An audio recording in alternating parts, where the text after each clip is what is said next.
r/askreddit. What's a skill you had as a child but lost as an adult? Standing up, sitting down or crouching without making old man noises. Have some plait, you filthy old man. My knees pop whenever I kneel after having not bent them for a while. They have done this since I was a child, but now it just makes me look sound old. More had as a toddler young child, but I could understand Greek. My babysitter was Greek and didn't speak much English. My parents told me that she could give me instructions in Greek and I'd do exactly what she wanted me to. I'm a little bummed that I didn't retain any of it. Edit. My dad said he thinks I could speak some too. He said I occasionally would say something that sounded like it could have been a different language. I'd take that with a grain of salt because this is very early childhood, before preschool, so it could have just been toddler gibberish. A family friend adopted a kid from Kazakhstan when the kid was 9 months old. This kid was a loud baby. For the first few weeks, we thought he was just babbling at us like babies do. Then, someone overheard and told us he was speaking Russian. Baba talk Russian, but recognizable words. Since none of his caretakers knew a word of Russian, we'd been responding in English baby talk. I can only imagine the confusion there was from the kid's perspective. Kid, water please. Mom, Gucci goo. Kid, I want water. Mom, goo goo gaga. Kid, water. Mom, you're so cute. Kid, starts crying. Same for me in German. Apparently I was fluent at age 5 as a result of being babysat by my Oma. Quickly lost that fluency once I attended English public school. I'm bummed too that I didn't retain it. Well, that's pretty cool. Shame you lost that ability. Dancing. By God, I could dance fairly well and would get in school break dance competitions. But as I grew, I became shy and lost my ability to dance. Now I lost most of the shyness, but still can't dance. See, I just became good at the art of dancing so badly that it is entertaining for other people. For whatever reason, I decided, back when I was about 9 years old, that I should learn how to perfectly mimic the voices of my family members. There were two major obstacles to this, completely pointless, goal. First of all, I couldn't practice while I was actually around the people I was teaching myself to imitate, which made getting some of the nuances a little bit difficult. That wasn't quite as frustrating as the second issue, though, which was the fact that my own voice hadn't dropped yet. As a result, whenever I tried to emulate my father, my grandfather, or my uncle, I'd wind up producing a vocal pitch that one might expect from a particularly well-spoken Muppet. When it came to sounding like my aunt or my grandmother, though, I was apparently pretty skilled. One day, during a rather large 4th of July party that my family was throwing, I excused myself from the main gathering to use the restroom. While sequestered in there, I put on a one-man show in the mirror, in which my female relatives were the main characters. Nothing particularly interesting was said. But it was still rather alarming for my eldest cousin, who had seen me enter the bathroom, alone, and then had suddenly overheard two women reenacting a conversation they'd gone through not half an hour earlier. I didn't actually find out that someone had been listening until after I rejoined the festivities, at which point my other aunt, whose voice I had not been imitating, asked me if I'd been mimicking her sister.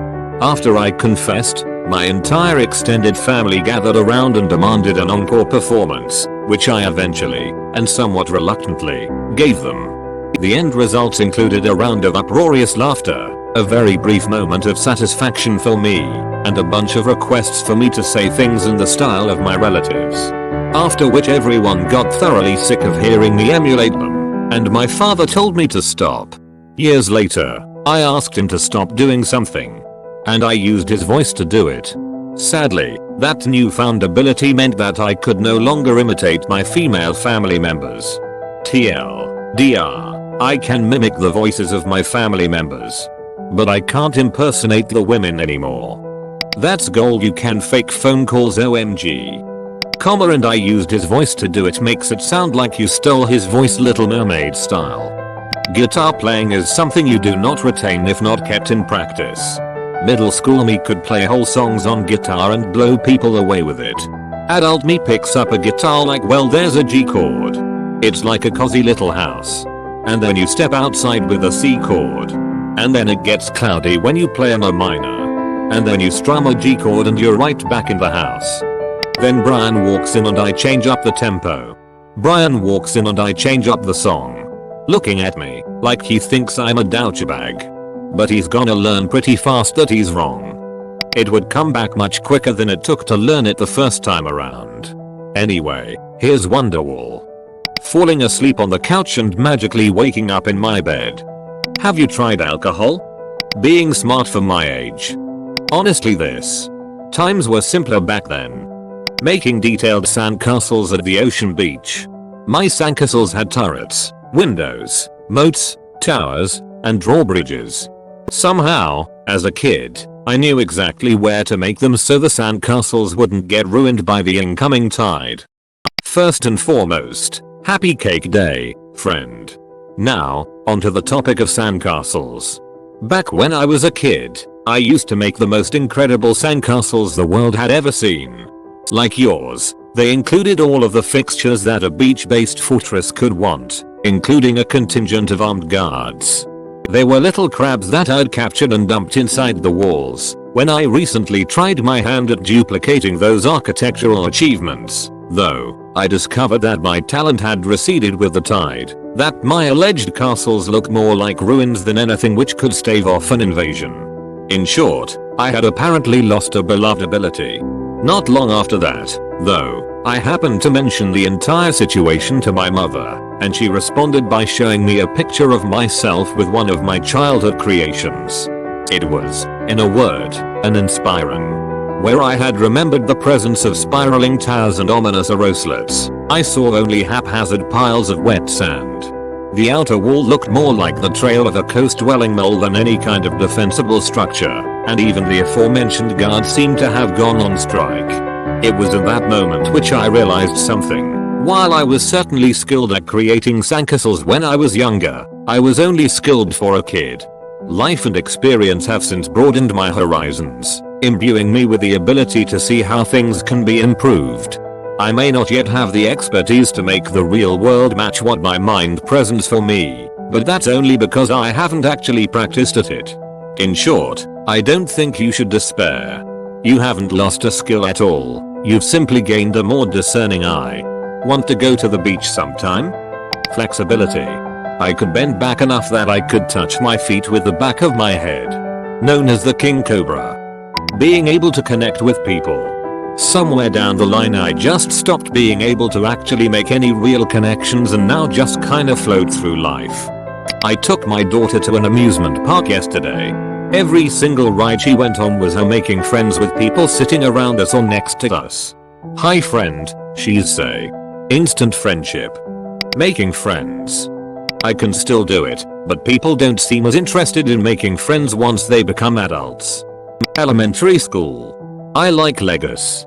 I like Legos too. Instant best friends. Now try that in your 30s. Same. Climbing trees. My arms don't have the strength to pull my fat body off the ground, and even if they did I'd be out of breath by the time I reached the first branch, which would probably break under my weight anyway.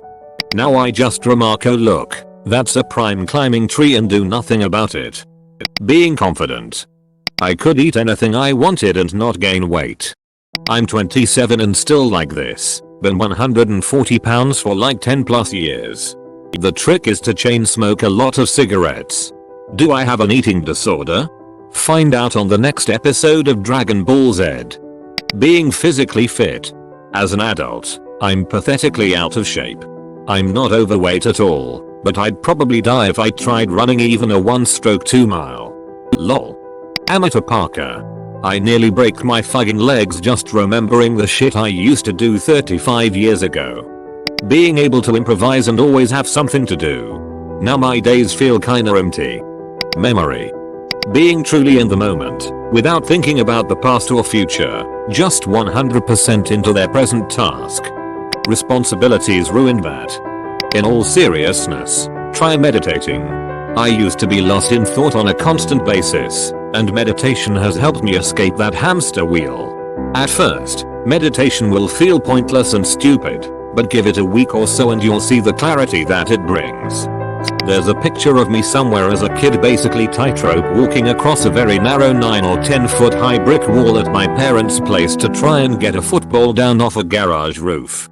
I remember doing it too, and having absolutely zero fear, safe in the knowledge that I fell off I'd pretty much bounce and be fine. Nowadays I have serious concerns when I climb a stepladder to change a light bulb that I might fall off that single step, land funny, and die in agony having my face eaten by cats that I don't even own. Being fearless and squishy is basically a kid's superpower. Being happy. Would you like to get that back? It's completely possible, easy, even, but the process seems a bit stupid on the surface. See, you've likely heard that ignorance begets bliss, but that's actually an inaccurate statement. In fact, ignorance begets fear, and it's only when we've learned something, like the fact that a toilet isn't actually going to suck us down when we flush it, that we're able to smile. This transition from apprehension to elation gets more complicated as we age, but it isn't because we know more, it's because we realize how much there is to know. Imagine being told that you needed to read a paragraph in order to pass a class. To a 4-year-old, that might seem like an incredibly daunting challenge. But to a college student, it would be the easiest assignment in history. However, if that same college student was suddenly told that they needed to peruse and retain the contents of an entire library, they would be back to feeling the dread and despair that their younger counterpart had experienced. They might even start considering how the judicious introduction of a match could be more appealing than the prospect of undertaking the task in front of them. Here's the thing, though, lowering one's standards never actually helps with anything, because we're still aware of what we've done. Sure, the aforementioned library might have been reduced to ashes, but all we're really left with is a sense of guilt. It isn't just guilt about having burnt a few books, either, it's guilt about having shied away from a challenge. Only by offering our very best, at all times, can we start to feel satisfied, because it's then that we can honestly claim to have made a genuine effort. Put another way, it might be a little bit thrilling to offer a single sentence answer to an askreddit question and see those votes tally up, but it will ultimately make your mood worse in the end.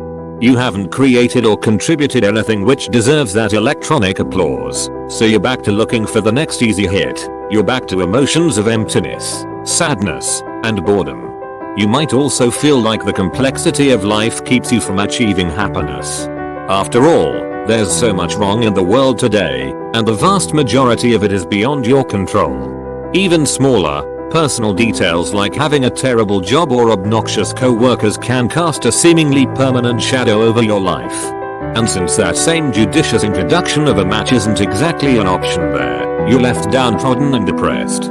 In those cases, though, you still have a choice about how to handle your circumstances, no matter how bleak or hopeless a situation might appear. The fact that you're still alive means that you can turn it to your advantage. When faced with a world gone mad, sometimes it's best to sit back and laugh like you're the only one who gets the joke. At first glance, that might seem insane or insensitive, but once you've found a glimmer of good cheer, it's that much easier to view things as they are as opposed to how they should be or shouldn't be. From there, you can almost always find, or create, a route onward and upward, and you'll soon discover that a productive path brings positive emotions by default. There will be obstacles, but when you assume that they can be overcome, and when you approach them with a slightly off-putting smile, you'll often find that they're more eager to get out of your way. When in doubt, remember, humor is just horror with a punchline. TLDR, in order to be happy, challenge yourself. Then laugh at the toilet. Being able to tell if a television or computer screen was turned on just by hearing for the high-pitch background frequency. Lost it mostly because CRTs are extinct. But also because we lose those frequencies as we age.